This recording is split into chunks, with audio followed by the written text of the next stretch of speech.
For those severely affected by Kristine, any form of relief from financial burden would be very welcome. Thus, to further ease their suffering, the government is mulling the imposition of a temporary moratorium on electricity bills payment, possibly until December of this year. PTV's Kenneth Pasyente has more.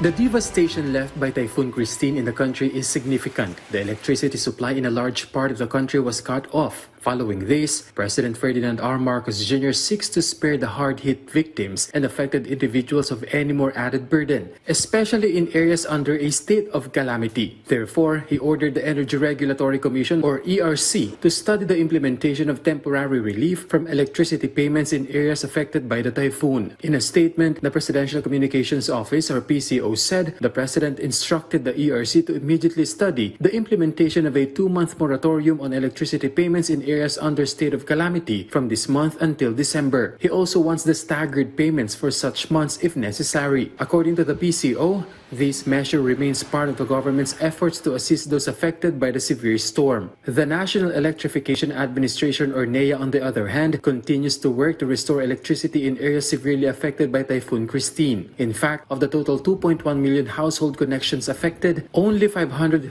households are still without electricity. According to the NEA, in Pangasinan, 168 out of 192 barangays now have electricity. In Batangas, 76.2%, and in Naga, 76% of all the towns have been re-energized. In Iriga, however, only 54% have had power restored, and a manual shutdown is still in place in areas still awash or underwater. In Albay, 62% of household connections have electricity, while in Catanduanes, power connectivity is at 92%. Normally, assessment will come in after full restoration, but we have initial data in these affected areas. It already runs more or less approximately at 50 million and counting.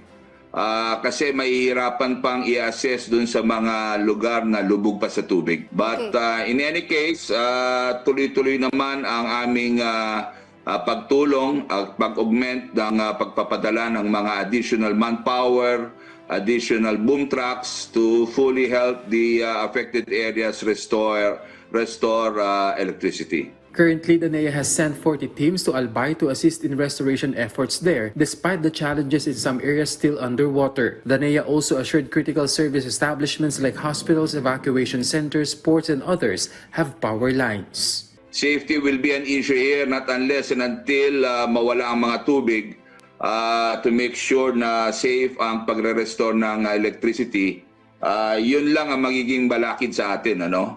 But rest assured that all distribution assets that will be used are already on standby. From PTV, Kenneth Pasyente, Balitang Pambansa.